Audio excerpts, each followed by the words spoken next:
Bismillahirrahmanirrahim. Assalamualaikum warahmatullahi wabarakatuh. Alhamdulillahirrabbilalamin.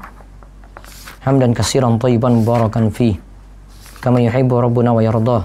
Wa asyhadu an la ilaha illallah wahdahu la syarikalah wa asyhadu anna Muhammadan abduhu wa rasuluh.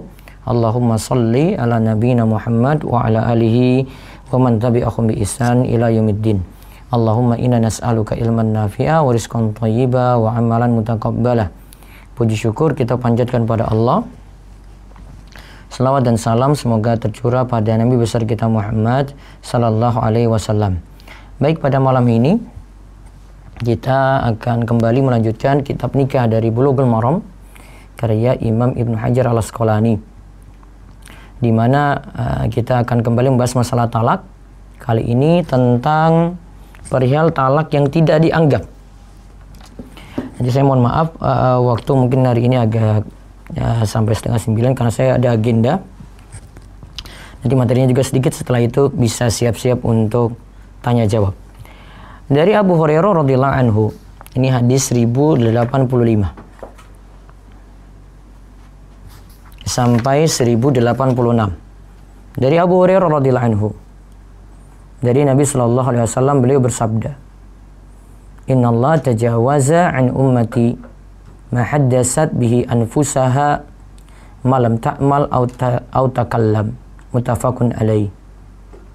Dari Abu Hurairah radhiyallahu anhu, dari Nabi sallallahu alaihi wasallam, beliau bersabda, sesungguhnya Allah telah mengampuni apa-apa yang tersirat dalam hati umatku selama mereka tidak melakukan atau mengucapkannya.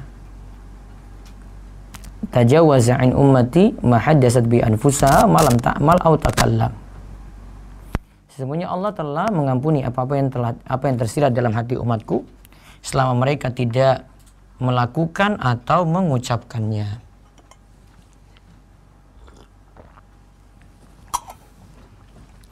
Hadis ini muttafaqun alaih, diriwayatkan oleh Imam Bukhari dan Muslim. Dan juga hadis dari Ibnu Abbas radhiyallahu anhuma, dari Nabi sallallahu alaihi wasallam, beliau bersabda, Innallaha ta'ala wada'a an ummati al-khata'a wa nisyana wa mastukrihu alaih. Rawi Ibnu Majah wal Hakimu wa qala Abu Hatim la yathbut. Dari Ibnu Abbas radhiyallahu anhuma, dari Nabi sallallahu alaihi wasallam, beliau bersabda, sesungguhnya Allah Ta'ala wada'a an ummati, mengampuni dari umatku kesalahan, wa nisyana, ya, kealpaan, kelupaan atau lupa, wa mastukrihu alaih, dan apa-apa yang mereka dipaksa melakukannya. Rawahu Ibnu Majah wal Hakim, diriwayatkan oleh Ibnu Majah dan Al-Hakim, dan Abu Hatim mengatakan la yasbut, hadis ini tidak sahih. Nah, sekarang kita lihat dua hadis ini. Hadis yang pertama, Allah itu memaafkan dari umatku apa yang cuma terbetik dalam hatinya, selama tidak diaplikasikan dalam amalan atau diwujudkan dalam amalan maupun dalam ucapan. Nah, ini jadi dalil bahwa cuma sekadar niat untuk mentalak, walaupun tidak ada ucapan, ya cuma berniat ya, dan itu tidak ada ucapan, tidak ada juga tindakan, maka annahu la yaqa' lahu talak, maka tidak dianggap talak. Karena apa yang terbetik dalam hati, keinginan saja, masih berupa niat, saya mau mentalak istri saya gitu ya, cuma mau meniatkan saja, ini belum dianggap.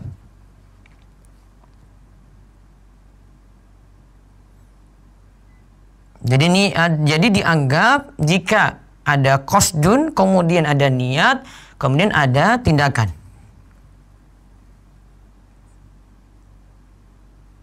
Namun kalau ada juga bentuknya, kalau kalimatnya tegas,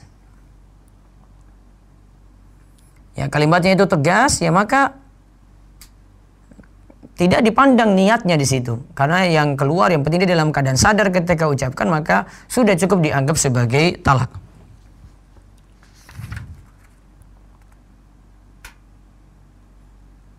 Dan yang benar, talak itu kalau dari pendapat yang ada, talak itu adalah bukan amalan hati. Nah, jadi dari kesimpulan tadi ya, talak itu bukan amalan hati, namun talak itu amalan lisan. Jadi talak itu mesti diucapkan. La budda minan nutqi bihi. Mesti diucapkan. Atau itu berupa tulisan atau berupa isyarat. Ya, berupa tulisan atau berupa isyarat.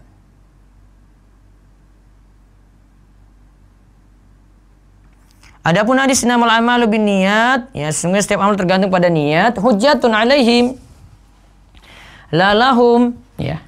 Intinya kalau tentang masalah ya hati tadi itu masalah lain gitu. Jadi di sini amal itu dianggap jika berbarengan dengan niat. Jadi bukan niat semata.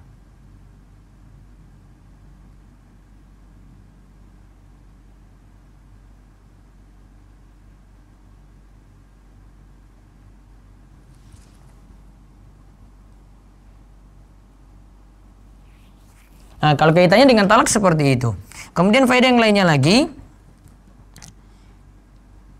siapa yang menulis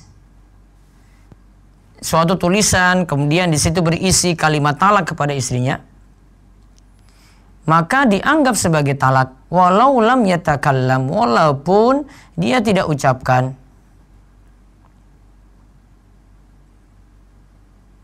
Maaf, karena itu bentuknya tulisan. Tulisan sudah dianggap juga sebagai talak. Karena dengan tulisan ini sudah punya keinginan dalam hati dan kemudian diwujudkan dalam bentuk tindakan tulisan. Dan seperti ini jadi pendapat dalam mazhab Abu Hanifah, Ahmad, Imam Malik dan Syafi'i yang mansus dari beliau. Karena kalau kita lihat tulisan itu adalah huruf-huruf yang dipahami. Ya, huruf-huruf yang dipahami sebagai talak gitu. Ya, selalu dan sudah menunjukkan maksud.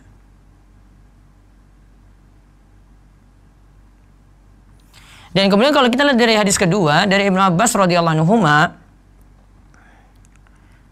ini tentang yang tidak dianggap talaknya ya. Yaitu Allah itu memaafkan jika tidak tahu, jika keliru, jika lupa. Inna Allah Ta'ala wadu'a itu asqata, yaitu menggugurkan al-khata, yaitu dosa.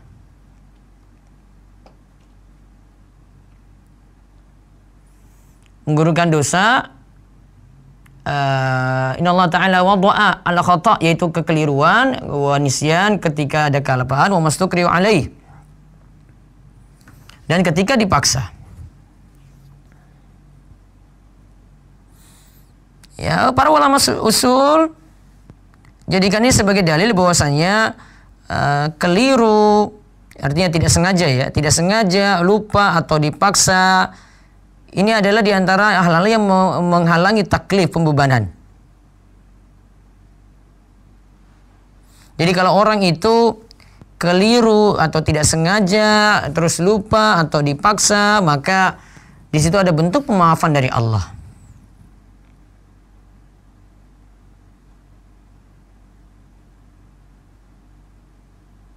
Kemudian yang kedua, hadis ini juga jadi dalil bahwasanya al-khata, keliru dalam masalah talak, yaitu tidak sengaja dalam masalah talak,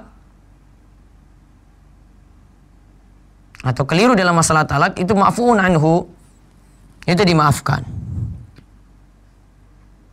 Seperti misalnya ada yang katakan pada istrinya, anta tahir, anti tahir, engkau suci, tapi dia sudah mengucapkan terlebih dahulu anta talik, anti talik, engkau ditalak. Maka karena dia khata, keliru ucap, maka dimaafkan. Karena talak itu yang dianggap jatuh adalah jika keluar lafaz dan maknanya, makna talak. Ingat ya, lafaz dan makna. Kalau dalam talak itu yang dianggap adalah lafaz dan makna. Kemudian Jumhur ulama dari Syafi'iyah, Malikiyah, Hanabila bahwasanya talak ketika ada orang yang dipaksa juga tidak jatuh. Ya, talak ketika orang itu dipaksa juga tidak jatuh. Ada yang dipaksa untuk, sudah kamu jatuhkan talak pada istrimu, tidak dianggap. Pemaksaan ini, ya, di sini ada sebentar, ada dalam bentuk talak yang dipaksa, karena yang dipaksa di sini bukan dia maksudkan untuk talak tadi itu ya. Artinya keinginan dia sendiri bukan.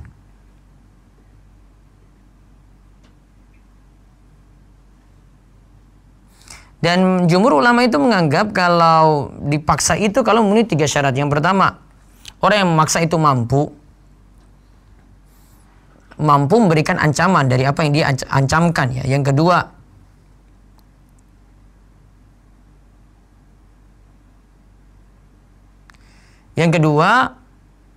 yang dipaksa ya, kalau tadi yang memaksa itu mampu, kalau yang dipaksa di sini dia tidak bisa membela diri. Kemudian yang ketiga, memang diyakini paksaan tersebut dapat mendatangkan mudarat. Seperti di situ ada diancam bunuh, dipukul dengan pukulan yang keras gitu ya. Atau diancam akan disiksa anaknya atau dirampas hartanya gitu. Dan pendapat jumhur ini yang dikuatkan oleh Syekh Abdul Fauzan. Nah, berarti kalau kita simpulkan dari pembahasan 2 hadis tadi, talak yang tidak dianggap adalah 1. Talak yang cuma bisikan hati, ya, cuma niatan, belum diungkap, 1.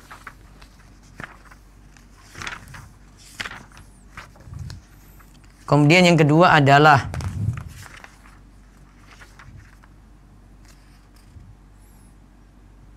talak dalam keadaan keliru. Terus talak dalam keadaan lupa. Dan talak dalam keadaan dipaksa. Wallahu a'lam bishawab. Itu yang kita bahas malam hari ini. Ada waktu insyaallah 20 menit kami buka untuk tanya jawab. Monggo dari Zoom dulu dipersilakan. Bisa juga untuk bertanya bebas. Silakan.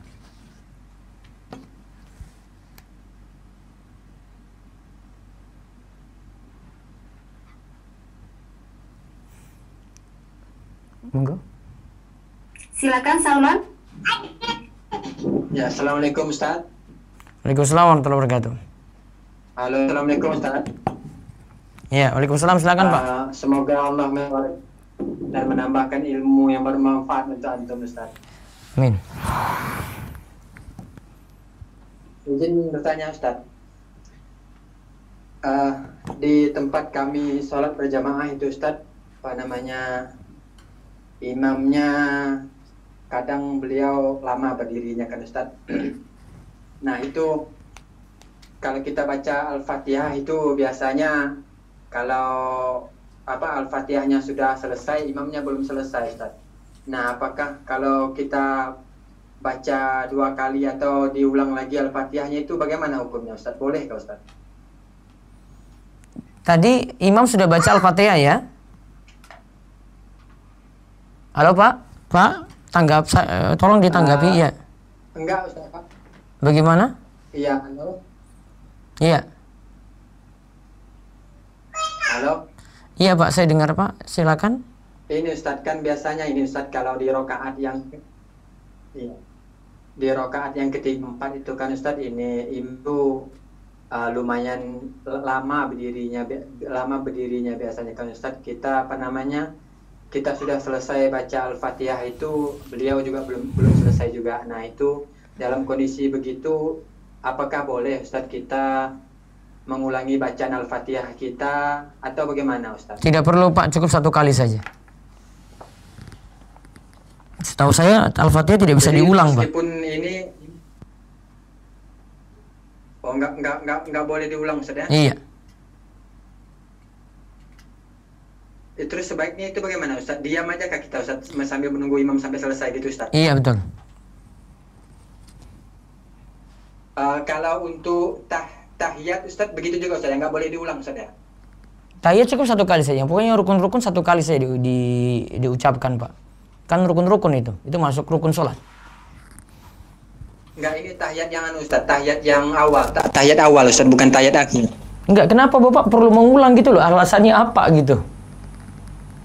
Ini Ustaz, apa pas tahiyat awal itu juga imamnya itu lama Ustaz. Jadi yang saya ulang itu sholawatnya aja Ustaz, itu apakah boleh Ustaz atau enggak? Cukup baca sampai sholawat, terus Bapak masih bisa di tahiyat pertama itu bisa tambah dengan doa lagi, bisa boleh.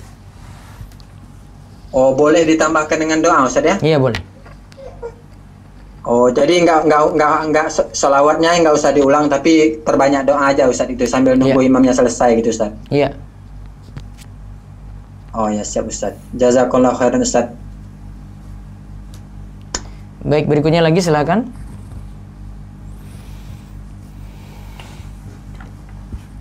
Silakan selanjutnya dengan Ummu Adam. Assalamualaikum warahmatullahi wabarakatuh Ustaz. Waalaikumsalam warahmatullahi wabarakatuh. Ustaz, Anda mau ini Ustaz, bagaimana hukumnya kalau kita itu memberi hadiah kepada guru taslim kita, tapi itu kita memberinya tuh Ustaz setelah ujian taslim Ustaz. Ini guru taslim apa ini Bu? Ngaji Ustaz. Ngaji di lembaga atau bagaimana? Diperjelas lagi Bu. Di lembaga. Di lembaga. Terus Ibu kasih apa untuk dia? Biasanya sih kita ngasih urunan tuh sama teman-teman tuh, biasanya kita ngasih baju gitu loh Ustaz, gamis. Ya kalau dari sisi lembaga tidak mempermasalahkan nggak masalah Bu. Kalau lembaga swasta gitu boleh-boleh saja.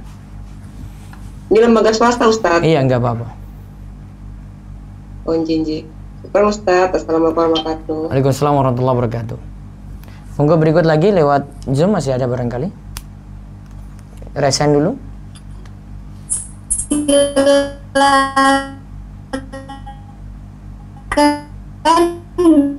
Dengan agak gangguan Bu. Rafilah Iqlil. Silakan Rafilah Iqlil. Silakan Ummu Zahra. Tidak ada jawaban Ustadz via chat. Ya silakan. Naam. Afwan Ustaz, di luar tema.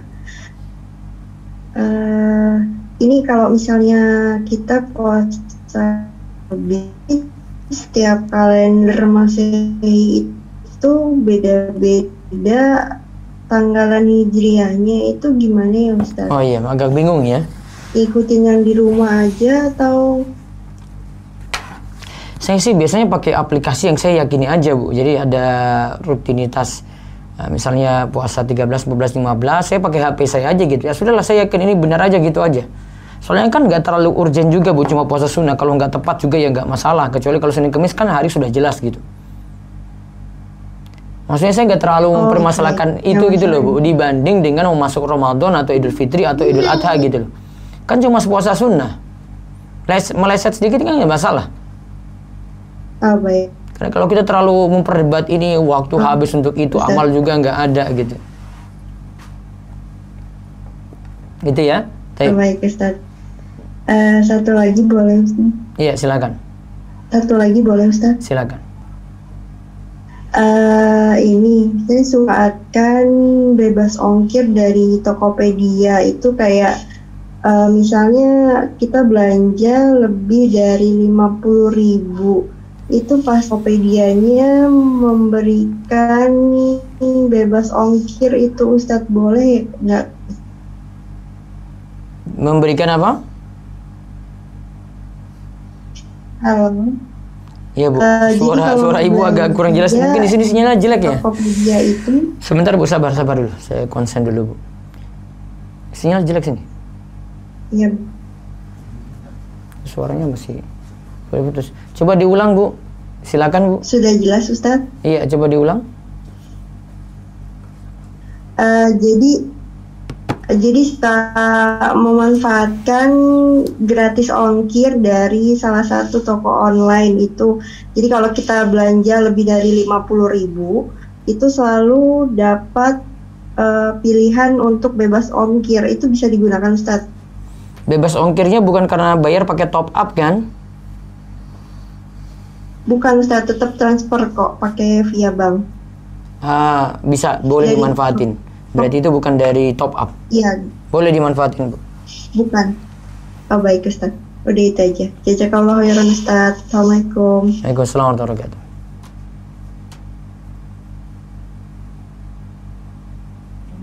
Silakan lagi. Ya, Rehan. Ya. Namun, Ustadz silakan Bapak Rafila Iqlil. Bapak Rafila Iqlil, silakan Pak. Jika tidak ada, silakan Bapak Eko. Assalamualaikum Ustaz. Ya, waalaikumsalam warahmatullahi wabarakatuh. Silakan. Halo. Ya. Silakan. Izin bertanya di luar tema Ustaz. Iya, monggo, Pak. Mengenai keanggotaan koperasi, di perusahaan, di mana koperasi ini kan sembako dan simpan pinjam.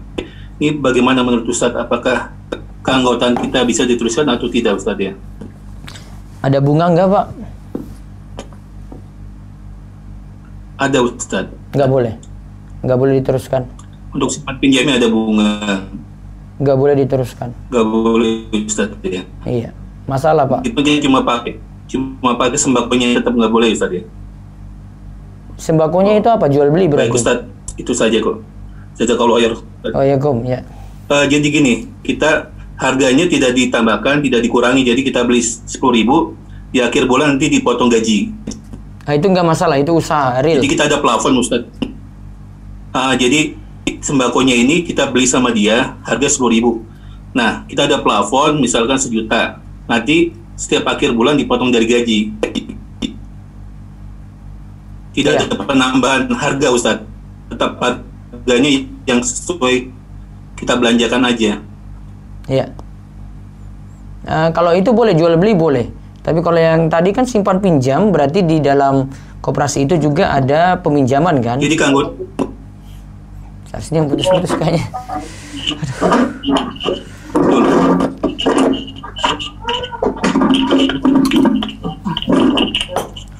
Halo, Pak.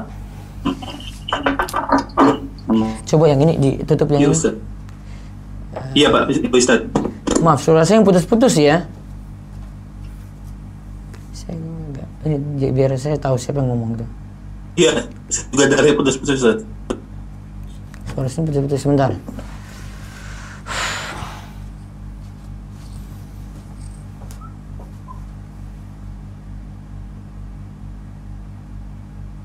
Baik, sebentar saya jawab dulu di Zoom. Ya.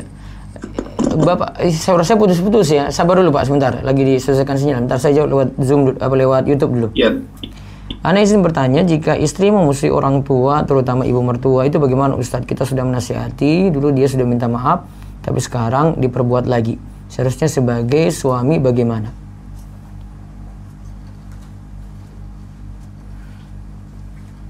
Istri coba dinasihati baik-baik. Saya apa ya? Jadi begini, masalah-masalah keluarga itu saya biasanya jawabannya pokoknya bagaimana bisa damai gitu. Jadi kalau jawaban apapun saya akan mengarahkan ke arah situ.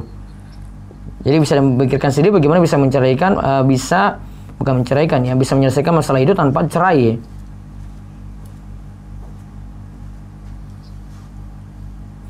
Ustadz, jika kami sudah bilang silakan kamu yang mengajukan khulu, apakah kalimat begitu sudah jatuh talak? Belum.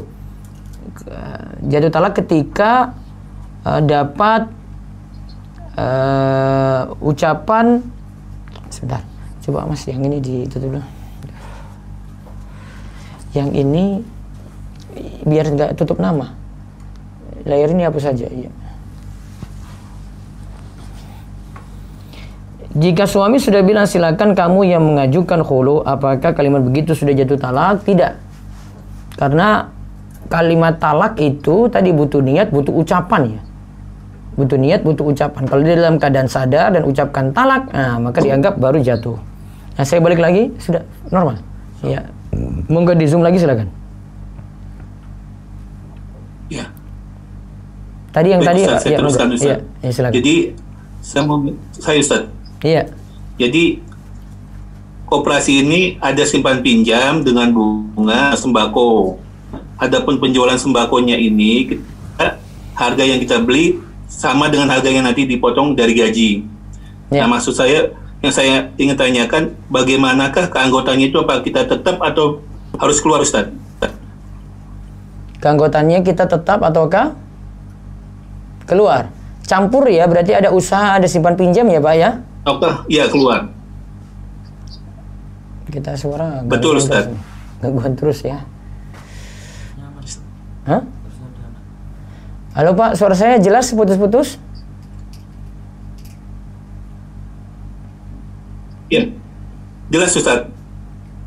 Ya, soalnya saya sudah jawab, Bapak masih tanggapannya. Aduh, saya agak bingung jadi. Halo, suara saya jelas Pak? Dia tanggapannya. Ini jelas Ustaz. Di bapaknya mungkin yang lambat ya. Enggak, biasanya dia ini.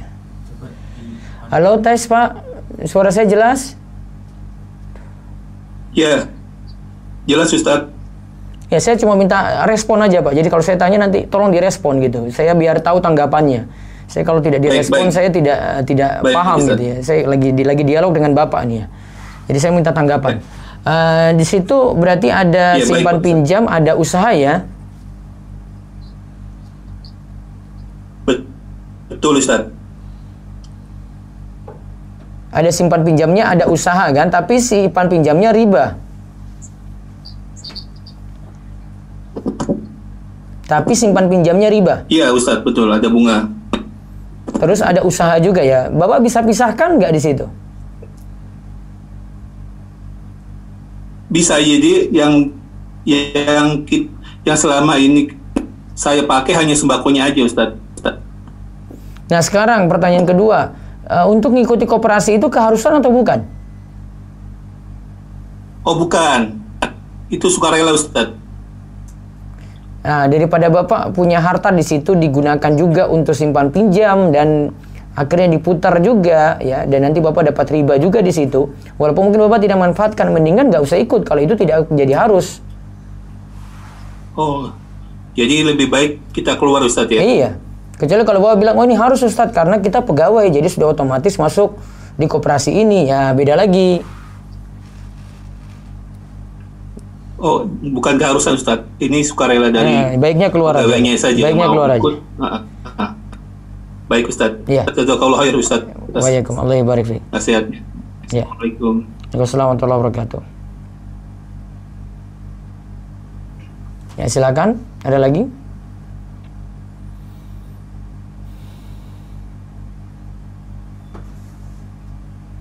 Ada lagi?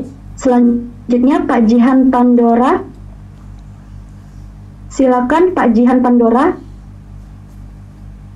Jika tidak ada, silakan Bapak Ade Ridwan. Baik. Assalamualaikum warahmatullahi wabarakatuh. Ustaz. Waalaikumsalam warahmatullahi wabarakatuh. Silakan Pak. Bismillah, izin bertanya Ustaz. Iya, silakan. Yang pertama ini Ustaz mengenai kebiasaan ketika di masjid Ustaz. Iya. Misalkan saya sedang sholat ba'diyah maghrib atau zuhur atau isya gitu, setelah sholat wajib. Nah di masjid itu biasa ada kajian Ustaz setiap misalkan setiap minggu itu habis duhur, kemudian setiap harinya pada maghrib. Nah itu ketika saya sholat pada sholat fardu itu kan ustaznya bilang assalamualaikum ya Ustaz, bisa bilang salam itu. Ya. Nah, apakah ya ketika sholat itu wajib menjawab salam terus membatalkan sholat, atau menjawab salam terus tetap sholat juga Ustaz? Gimana Ustaz? Gimana? Kan menjawab salam wajib Ustaz dibanding dengan sholat sunnahnya. Iya, tapi kan dalam keadaan sholat. Oh, berarti tidak harus menjawab salam ya Ustaz ketika sholat sunnah. Al-mashghulu fala yushaghulu. Ada kaidah fikih itu namanya, sesuatu yang lagi sibuk dengan suatu ibadah maka tidak disebutkan dengan yang lainnya. Kalau memang belum ada kesempatan dia jawab, dia bisa tunda nanti setelah sholat baru dia jawab. Gitu Pak. Jadi itu bukan kaedahnya mendahulukan yang wajib baru sunnah, bukan di situ. Ini karena Bapak lagi sibuk dalam sesuatu, walaupun itu ibadah sunnah. Paham ya? Iya. Karena Bapak lagi sibuk dari sesuatu, ada yang datang salam. Iya, paham Ustaz. Soalnya Kan ada yang bilang katanya jauh. Ini kan datang dari orang lain, Pak, bukan keharusan dari Bapak gitu loh. Memang wajib, tapi kita kan lagi sibuk dengan yang lain. Contoh nih, misalnya ada tamu datang ya, melayani tamu harus gitu. Tapi kita punya kesibukan yang lain ya, kita berikan uzur. Tamu juga harus paham gitu. Apalagi contoh yang lainnya ya, kayak begitulah. Kalau kayak gitu terus Bapak nggak akan pernah sholat sunnah, karena nanti bolak-balik orang ucapkan salam juga. Kapan mau sholat sunnahnya kalau ada nanti ada lewat lagi, salami lagi, ya sudah nggak sholat walaupun sunnah ya. Gimana? Kita kredit rumah, kendaraan. Iya. Kalau kita dengan uang kontan, kita kan tidak bisa membeli dengan uang tunai gitu kan. Iya, terus jadinya kredit. Nah, apakah ada unsur riba di dalamnya gitu? Kreditnya bayarnya kemana? Ke tempat kita, misalkan di showroom tersebut lah Pak. Pakai leasing nggak? Langsung bayar rupiah. Saya nggak yakin deh kalau langsung nyicil di situ. Artinya gini, kita tiap bulan, misalkan harga rumah kalau kontan harganya 100 juta gitu kan. Iya. Dengan kredit bisa 170 juta. Iya. Dengan angsuran 36 bulan gitu. Iya. Apakah di situ ada unsur ribanya gitu? Kalau benar Bapak cuma lewat satu pihak saja, bayarnya di situ, tidak ada pakai leasing, boleh. Oh, di tempat yang kita kredit kendaraan atau rumah tadi itu Pak ya? Iya, boleh. Gak pakai leasing loh Pak, jangan sampai Bapak nggak sebut leasing, nanti saya bilang boleh, ternyata Bapak pakai leasing. Saya jawab sesuai pertanyaan Bapak loh. Bapak harus jawab lengkap. Kalau Bapak jawabnya cuma segitu, saya cuma jawab boleh. Namun kalau Bapak pakai leasing, ada pihak ketiga, saya jawab nggak boleh. Nggak, kita langsung aja Pak. Iya, jujur ya ini ya. Kalau Bapak jawab jujur kayak begini, saya bilang boleh. Iya. Kita kan ada... Iya sudah, jawabannya sudah tadi, nggak usah putar-putar Pak. Iya, oke. Sudah ya, cukup. Oke. Ya. Terima kasih Pak Ustadz. Assalamualaikum. Ya, Allah ya. Baik, terakhir lewat Zoom silakan.